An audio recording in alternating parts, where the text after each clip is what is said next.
Hello students, this is fourth video of chapter 15. Here we take the next topic, physiological effect of the plant growth regulators, जिसमें हमने plant growth में हमें 5 जो factors पढ़ने थे, जो इफेक्ट डाल रहे थे ग्रोथ रेगुलेटर पे, वो हम देखने वाले हैं वन बाय वन। तो इसमें से है फर्स्ट है ऑक्सिन। ऑक्सिन में क्या होता है? ऑक्सिन फ्रॉम ग्रीक ऑक्सिन टू ग्रो, इसका मीन है ग्रीक ऑक्सिन टू ग्रो मीन्स बढ़ना।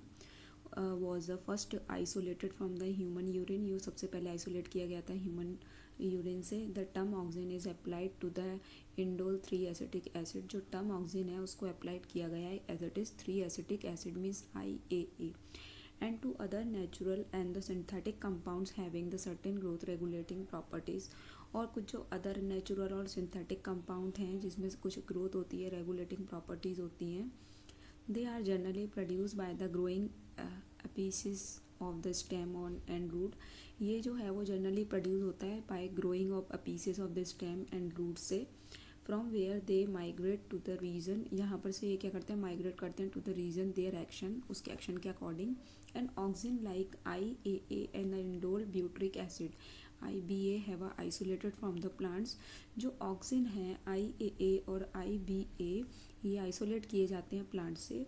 And NAA naphthalene acetic acid है। एंड 2DA मीन्स डाइक्लोरोफिनॉक्सिलेटिक, ठीक है। सो यहाँ पे हमने देखा जो IAA और जो IBA हैं ये नेचुरल है, जो कि प्लांट से लिए जाते हैं, और ये आर्टिफिशियल है, naphthalene acetic acid NAA and 2,4,4D, okay, 2,4 dichlorophenoxy acetic, ये है artificial, okay. Or synthetic auxin, ये कैसे हैं? सिंथेटिक है। सो ये नीट बीट के एग्जाम में पूछा जाता है कि नेचुरल ऑक्सिन कौन से हैं? IAA and IBA, and synthetic ये हैं 2,4D and NAA।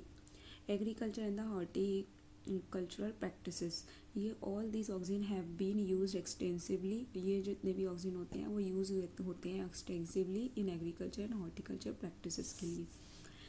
They help to initiated rooting in the stem cutting, ये इनिशिएटेड रूटिंग होती है इन द स्टेम कटिंग में। An application widely use for the plant propagation, और ये plant propagation के लिए यूज़ किए जाते हैं। ऑक्सिन प्रमोट फ्लावरिंग, ऑक्सिन क्या करते हैं? फ्लावरिंग को प्रमोट करते हैं, जो कि जैसे पाइनएप्पल्स हो गया।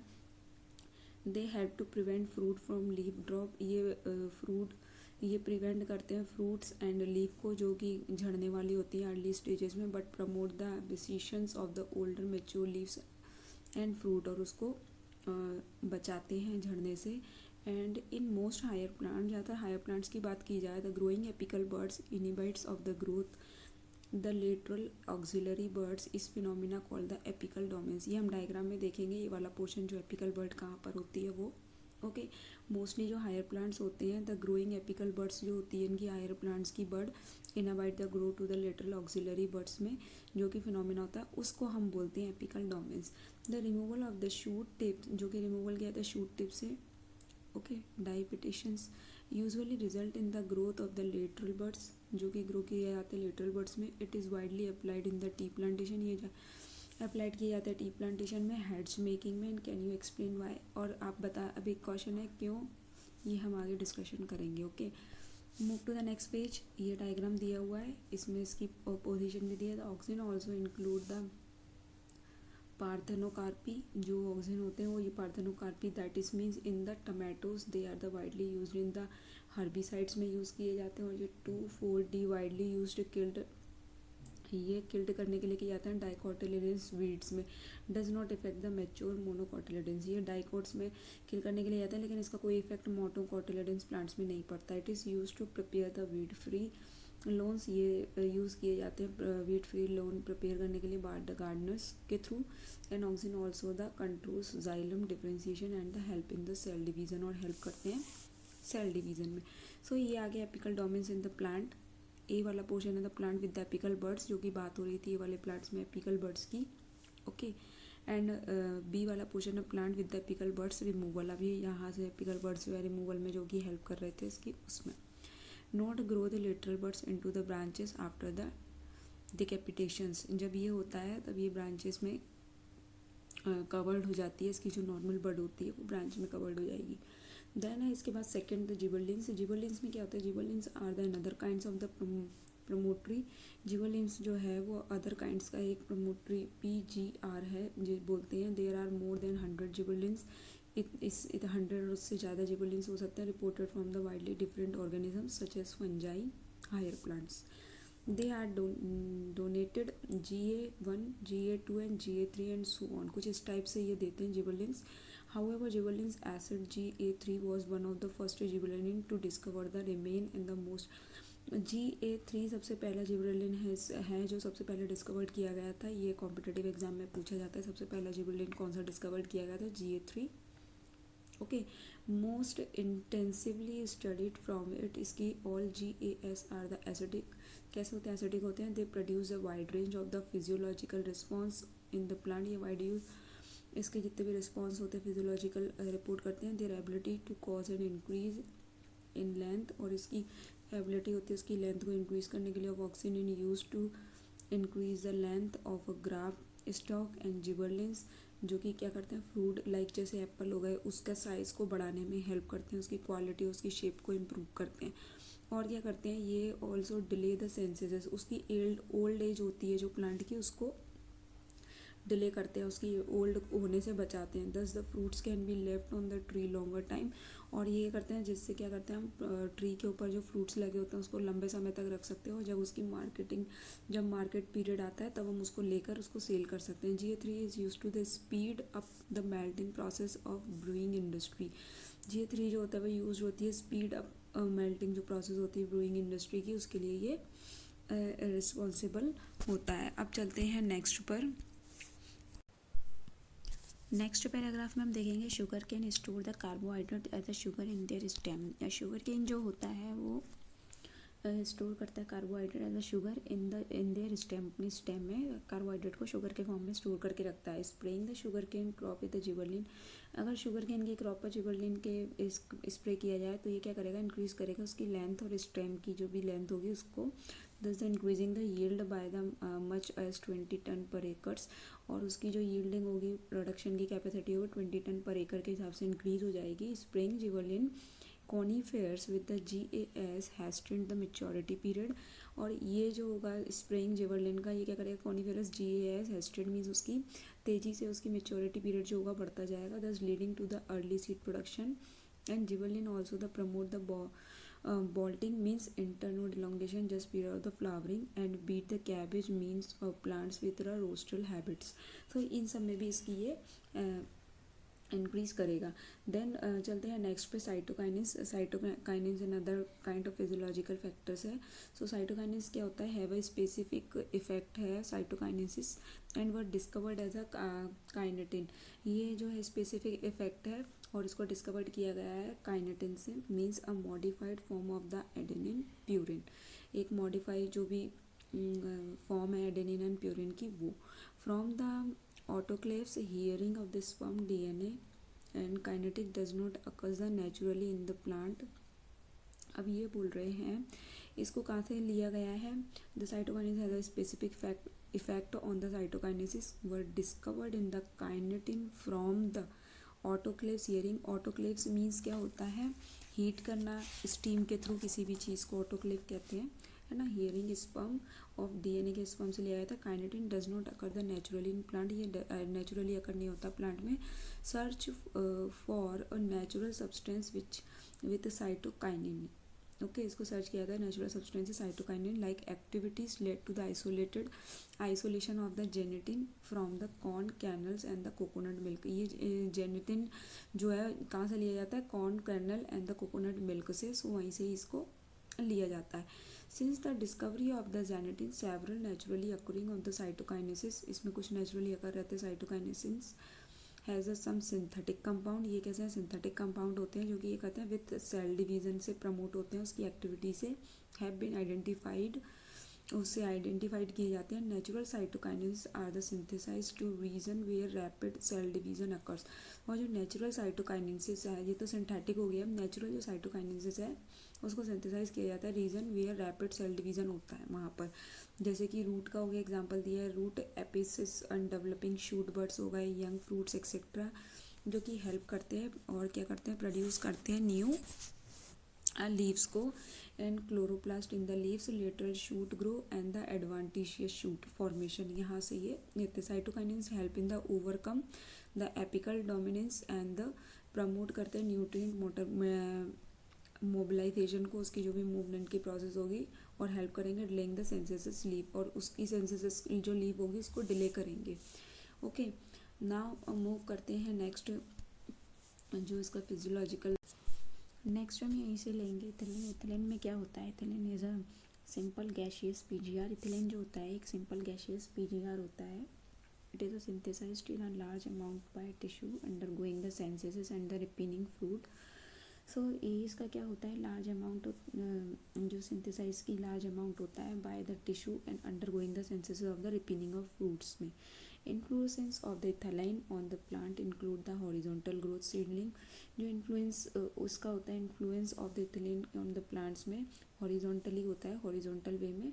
ओके, और ग्रोइंग ऑफ द सीडलिंग का swelling of swelling होगा, swelling of an axis of the apical hook and formation of the dicot seedling। और क्या होगा, swelling होगा इसका apical hook से, और formation कैसा होगा, dicot seedling होगी। Ethylene promotes the synthesis and the abscission of the plant organ especially of the leaves, flowers।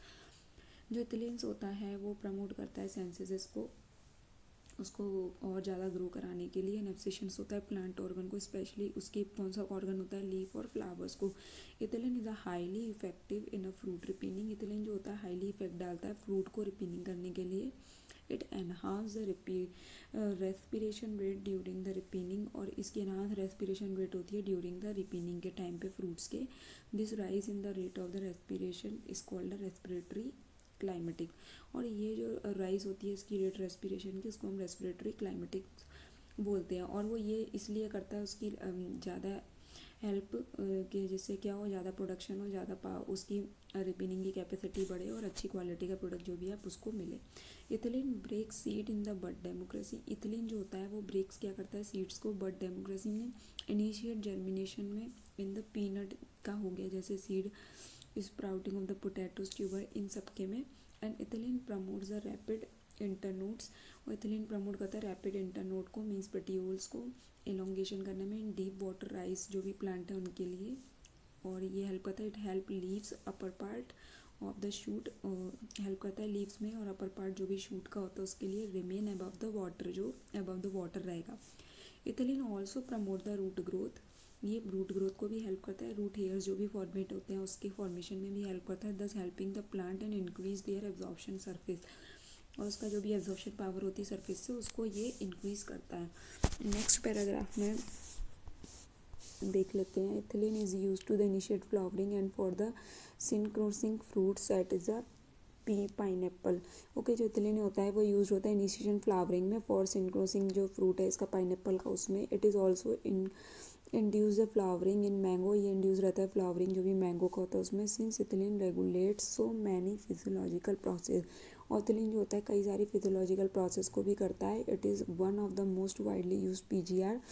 ये सबसे इम्पॉर्टेंट वाइडली पीजीआर है, बहुत इंपॉर्टेंट, जो कि एग्रीकल्चर में यूज़ होता है। The most widely use compound है, सोर्स है इथिलीन का, is ethephon. Ethephon is in the aqueous solution. Ethephon क्या होता है, एक तरीके का एक्वस सॉल्यूशन होता है जो रेडी रहता है absorbed and the transport with in the plant and release ethylene slowly. Okay, transport कराया था वैसे, रिलीज किया था इथिलीन में धीरे धीरे। And ethephon hastens fruit ripening in tomatoes, apple, इन सब में रिपीनिंग में हेल्प करता है। Accelerator of substitution in flower fruits, thinking of the cotton, cherry, जो वॉलनट होते हैं इसमें, और जो कि प्रमोट करता है फीमेल फ्लावर को सबसे ज़्यादा। ओके, क्योंकि इसमें कैपेसिटी होती है यील्डिंग की। And cucumber there by the increasing the yield, और इसकी इंक्रीजिंग कैपेसिटी को बढ़ाता है। नेक्स्ट एंड लास्ट इसका जो फिजियोलॉजिकल कैरेक्टर है वो भी abscisic acid. As I mentioned earlier, the abscisic acid means ABA was a discovered of its role regulating abscissions of the democracy। इसके रोल के थ्रू इसको डिस्कवर किया गया था। But like other PGR is also as a other wide ranging effect on the plant growth। लेकिन अलग like PGR जो है वो एक अलग तरीके का वाइड रेंजिंग इफेक्ट जो कि प्लांट की ग्रोथ पर डालता है, डेवलपमेंट पर डालता है, जो एक्ट करता है general plant growth inhibitor and inhibitor of the plant metabolism. Act से करता है इनहेबिटर्स की तरह जो प्लांट मेटाबॉलिज्म होते हैं उसमें। Okay, and ABA inhibit seed germination में हेल्प करेगा and stimulates of the closure of the stomata के जो इनकुलन बंद होने की प्रोसेस होती है उसमें भी हेल्प करेगा और इंक्रीज़ करेगा उसकी टॉलरेंस जो प्लांट के वेरियस काइंड के स्ट्रेस होंगे उसको। Therefore it is also called the stress hormones, इसीलिए इसको स्ट्रेस हार्मोन्स बोलते हैं। ये नेटवेट के एग्जाम में भी, नीट के एग्जाम में आपसे पूछा जा सकता है कि एब्सिसिक एसिड को स्ट्रेस हार्मोन्स भी बोला जाता है। Okay, ABA is a place, बहुत इंपॉर्टेंट रोल ABA जो है वो प्ले करता है सीड डेवलपमेंट में, मेचूरेशन में, डेमोक्रेसी में। Bye including the democracy ABA is a help seed with in understand and desiccations and other factors unfavorable for the growth, इन सब में ये रिस्पॉन्सिबल रहता है। इन मोस्ट सिचुएशन ये भी act as a antagonist to GA, सबसे ज़्यादा इसमें हेल्प करता है, ये एक्ट करता है एक एंटागोनिस्ट GA की तरह। We may summarise that for any and every phase of growth, जितना भी कोई जो एनी एंड होगा और जो उसकी ग्रोथ होगी, differentiations and development of the plant, one और the other PGR has a role to the play, ये जो भी है रोल प्ले करेगा। Such role could be the complementary और एलोंगेटिक, this could be the individual और द सिंथेटिक, ये इंडिविजुअल भी हो सकता है और सिंथेटिक भी हो सकता है। ओके, इसके बाद देखते हैं नेक्स्ट में पैराग्राफ में बताया है कुछ similarly there are the number of the events, इसमें कुछ नंबर ऑफ इवेंट्स बताए हैं in the life of the plant के, where the more than the one PGR interact the effect on the events, जो इंटरेक्ट करते हैं और effect डालते हैं इस इवेंट पे, जब democracy seed bird obsession and senses apical जो डोमेन्स होते हैं उसके लिए। Remember the role of the PGR is of only one kinds of the intrinsic control, जो PGR है बस एक काइंड्स का इंट्रेंसिक कंट्रोल है along with the genomic control extrinsic factors they play, ये सबसे इम्पोर्टेंट रोल प्ले करता है and role in the plant growth and development के ग्रोथ के लिए और डेवलपमेंट के लिए। And many of the extrinsic factor such as temperature, और जो एक्सट्रेंसिक फैक्टर होते हैं जैसे टेम्परेचर हो गया, लाइट हो गया, कंट्रोल प्लांट ग्रोथ हो गई, डेवलपमेंट हो गया, या PGR is some such events could be vernalisation, flowering and democracy, seed germination, plant movement, ये सारे इसमें आएंगे। And we shall discuss briefly role is the light temperature, हम और डिस्कशन डिटेल में करेंगे लाइट और temperature both them the extrinsic factor का इनिशिएशन एंड फ्लावरिंग में। ओके, तो इसके बाद नेक्स्ट टॉपिक है अपना फोटो पेरियोडिज्म, जो हम नेक्स्ट में देखेंगे। ओके, ये वीडियो फिनिश करते हैं यहीं, थैंक यू। नेक्स्ट पार्ट है photoperiodism, this is the last video of this chapter, here we take the first paragraph. Okay, so that we finish this chapter, and it has been observed that some plant required a periodic exposure to light to induce flowering. ऐसा absorb किया गया है कुछ plant जो होते हैं उनको एक पीरियोडिक एक्सपोजर चाहिए होता है फ्लावर को, फ्लावरिंग को इंड्यूस करने के लिए। It is also seen that such plant are able to measure the duration exposure of light, और ऐसा भी ऑब्जर्व किया गया कि कुछ प्लांट जो होते हैं वो एबल होते हैं मेजर करने के लिए जो भी लाइट का एक्सपोजर होता है उसको। जैसे कि एग्जाम्पल से हम समझेंगे, some plants require the exposure to light for the periodic exceeding well defined critical duration, means कुछ प्लांट ऐसे होते हैं जिनको ज़रूरत होती है एक्सपोजर लाइट की, जो जिससे क्या करें, जो उनका एक्सीडिंग पीरियड होता है उसको क्रिटिकल ड्यूरेशन में उसको वेल डिफाइंड कर सकें। While other must be expose to light for a periodic length, और कुछ अदर ऐसे होते हैं जिसमें क्या होता है लेस पीरियोडिक होता है लाइट की, then this critical duration before the flowering initial to them, और ये जो होती है क्रिटिकल ड्यूरेशन होती है before the flowering is initiated to them, उसको इनिशिएट करेगी। The former group of a plant is called a long day, और इस टाइप के ग्रुप को हम लॉन्ग डे प्लांट बोलते हैं, और दूसरा क्या होता है lateral ones of the term the short day. Okay, दूसरे वाले को हम क्या बोलेंगे, शॉर्ट डे बोलेंगे। एक बार फिर से देख लेते हैं एग्जाम्पल से कि जो some plants are required to exposure to light for a period of exceeding well defined critical duration. Okay, कुछ प्लांट्स ऐसे होते हैं जिनको वेल डिफाइंड क्रिटिकल ड्यूरेशन में क्या करते हैं, एक्सपोज करते हैं, एक्सीड करते हैं अपने आप को, एंड वाइल जो अदर होते हैं एक्सपोज करते हैं लाइट की प्रेजेंस में, एंड पीरियड उसका कैसा होता है, लेस होता है then this critical duration before flowering in initiated, है ना, इससे पहले। अब इसको क्या बोलते हैं हम, long day process, and the while the latter ones are termed as the short day process plant. Okay, the critical duration is different from for different plant. जो क्रिटिकल ड्यूरेशन होती है वो डिफरेंट होती है डिफरेंट प्लांट के लिए। अलग अलग प्लांट होंगे, सबकी क्रिटिकल ड्यूरेशन अलग अलग होगी। देयर आर मैनी प्लांट, यहाँ कई सारे प्लांट होंगे, however where there no such correlation between the exposure. कई प्लांट्स में ऐसा होगा कोई रिलेशन नहीं होगा। A light duration and induction of the flowering response, such plant called day neutral. Means क्या होता है, जो क्रिटिकल पीरियड होगा उसकी ज़रूरत हो या नहीं हो तो उसमें क्या होता है, कोई ज़रूरत नहीं होती है उसको, वो समय है ना फ्लावरिंग करता है और अपनी ग्रोथ करता है, तो उसको हम डे न्यूट्रल प्लांट बोलते हैं। It is now also move to the next paragraph. It is now not only the duration of light period, ये सिर्फ लाइट पीरियड में ही होता है, but that the duration of the dark period is also equal important. Dark period की भी उतनी ही ज़रूरत होती है जितनी लाइट पीरियड की होती है। Hence it can set that flowering in certain plant depend not only the combination. अब जो फ्लावरिंग है प्लांट्स की वो सिर्फ है ना कॉम्बिनेशन ऑफ लाइट और डार्क पे के एक्सपोजर पर ही डिपेंड नहीं करती है, उसके ड्यूरेशन पर ही डिपेंड नहीं करती है। This is response of the plant period of day night termed as a photoperiodism, है ना, डे नाइट पे भी डिपेंड करती है, जिसको हम फोटो पेरियोडिज्म बोलते हैं। It is also interesting note that while shoe typical modified themself, और ये बहुत इंपॉर्टेंट है, जो शू टिपिकल्स होते हैं मॉडिफाई करते हैं खुद को इनटू फ्लावरिंग एपिस पीरियड में एंड फ्लावरिंग दे, जो कि shoot apices in plant by themselves can not perceive photoperiodism, है ना। कुछ क्या होते हैं खुद को अपने आप के लिए भी पेरियोडिज्म नहीं कर पाते, है ना। And the side of the perceptions light dark duration, जो साइड होगी परसेप्शन लाइट डार्क ड्यूरेशन की आर लीव्स की उसमें। ओके, सो एक बार फिर से देख लेते हैं। इट इज़ ऑल्सो इंटरेस्टिंग, ये भी इंटरेस्टिंग है, to note that while shoot apices modify themselves into flowering period of the flower, means खुद को मॉडिफाई नहीं करते हैं शूट एपिक्स से। एंड दूसरी बात क्या है, themself can not perceive photo flowering, they by themself can not perceive, है ना, खुद को अपने आप से ये परसीव नहीं कर पाते फोटो पेरियोडिज्म में। The site of the perceptions of light dark duration is leaves, it has been hypothesised and that, और ये जो साइड होती है इसकी, ये हैज़ बीन कैसी होती है, हाइपोथाइज होती है, जो कि क्या करती हैं, देयर द हार्मोनल सब्सटेंस होते हैं इसमें प्लांट्स में कुछ जो कि इसकी ग्रोथ के लिए रिस्पॉन्सिबल होते हैं, that is a responsible for flowering, growth के लिए रिस्पॉन्सिबल होते हैं। This hormonal substance migrates from leaves to shoot apices, और ये माइग्रेट करते हैं लीव से शूट एपिक्स की तरफ, for include the flowering plant only, है ना, सिर्फ फ्लावरिंग प्लांट में होता है। When the plants are expose to the necessary inductive photoperiodism, और जो नेसेसरी इसकी इंडक्टिव फोटो पेरियोडिज्म होती है उसकी तरफ। अब देख लेते हैं डायग्राम से आपको थोड़ा समझ में आ जाएगा।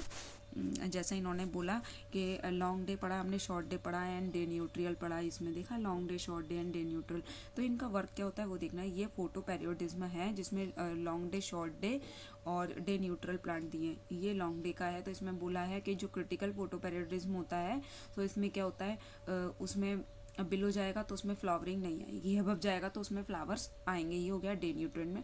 और शॉर्ट डे प्लांट में क्या होता है, लॉन्ग डे प्लांट में हो गया ये, और शॉर्ट डे में क्या होता है, जो क्रिटिकल फोटो पेरियोडिज्म है इससे अबव जाएगा तो फ्लावरिंग नहीं आएंगे और बिलो जाएगा तो ये फ्लावर इसमें आएंगे, क्योंकि इसकी डिमांड ही ऐसी है ना। देन डे न्यूट्रल में बोला इन्होंने कि फ्लावरिंग आफ्टर वेजिटेटिव मेच्योरिटी, जो भी हो जाएगा इसमें चाहिए। जो डे न्यूट्रल हमने देखा था कि क्या होंगे, such plant are called the day neutral, ऐसे plant no such correlation between the exposure of light duration and induction of flowering, दोनों में रिस्पॉन्स करेगा, ग्रोथ भी करेगा और फ्लावरिंग भी प्रोड्यूस करेगा। इसके बाद चलते हैं नेक्स्ट टॉपिक। नेक्स्ट टॉपिक है वर्नलाइजेशन। तो वर्नलाइजेशन मीन्स टेम्परेचर के अकॉर्डिंग हम देखेंगे कैसे होता है फ्लावरिंग में, प्लांट में growth.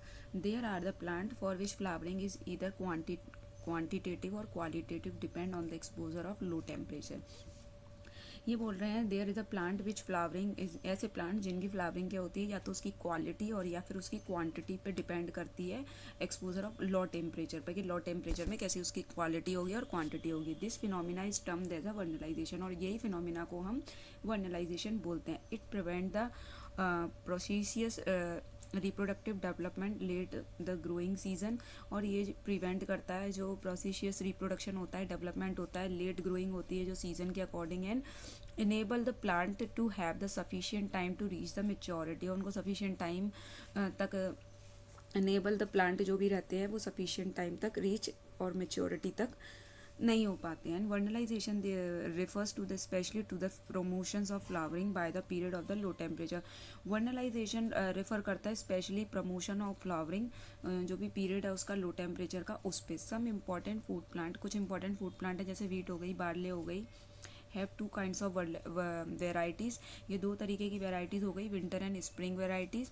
The spring varieties are normally plant in the spring and come the flower of the produce grain before ends of the growing season. And तो ये जो है वो प्रोड्यूस करता है ग्रेन्स को before the end of the growing season में. And winter variety में क्या होता है, however if the plant in the spring would normally fail, इसमें क्या होता है नॉर्मली फेल हो जाता है टू फ्लावर और produce a mature grain within the span flowering season.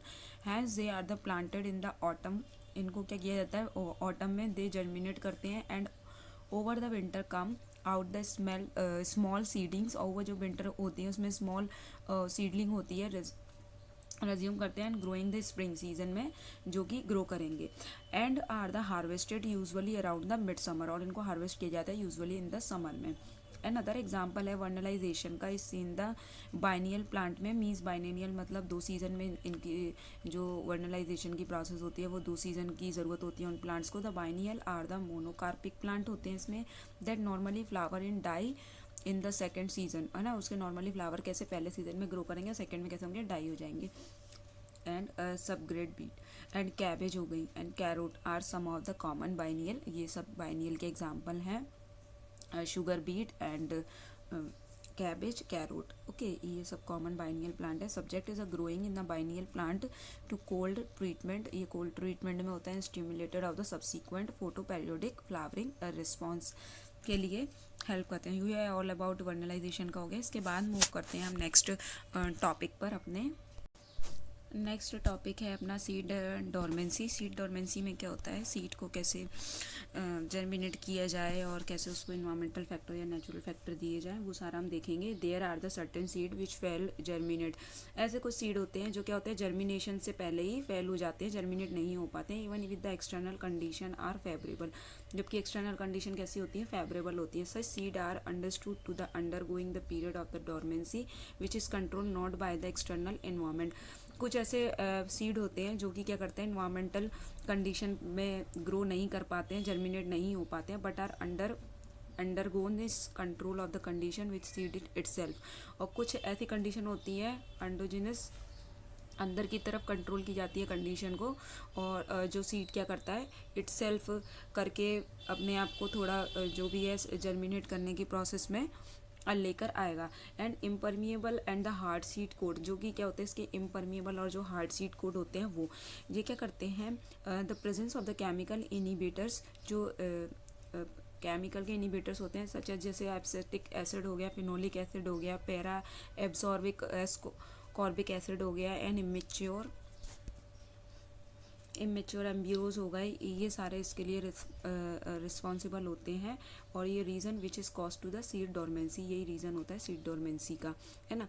This dormancy however can be overcome through the natural means and the various other manmade. और ये जो डोरमेंसी होती है इससे हम सीड को सही कर सकते हैं जिससे वो जर्मिनेट कर सके, कुछ नेचुरल तरीके से और कुछ मैनमेड तरीके से. ओके, जैसे कि एग्जाम्पल है seed coat barriers in the some seed can be broken by the mechanical absorption. कुछ सीड कैसे होते हैं ब्रोक हो जाते हैं मैकेनिकल जो भी एब्जॉर्प्शन यूजिंग करते हैं, जैसे नाइफ हो गया, सैंड पेपर हो गया, इन सबको यूज़ कर सकते हैं. और वर्गोरसली शेकिंग करते हैं नेचर.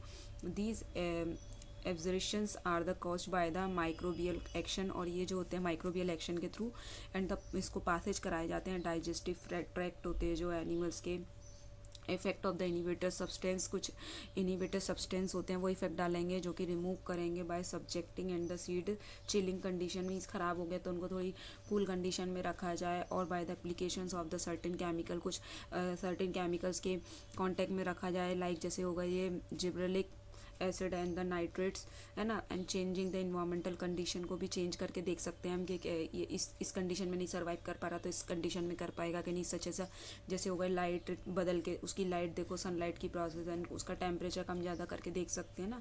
सो ये सारे कुछ मेथड हैं जिससे ओवरकम कर सकते हैं सीड डोरमेंसी ख़राब होने से पहले हम उससे बाहर निकाल सकते हैं, ये सारे मैन मेड और नेचुरल तरीके से. ओके, ये ऑल अबाउट आपका हो गया चैप्टर फिनिश। इसके बाद हम नेक्स्ट चैप्टर में देखेंगे। आप रीड आउट करें बहुत अच्छे से, कोई डाउट होता है तो आप पूछ सकते हैं।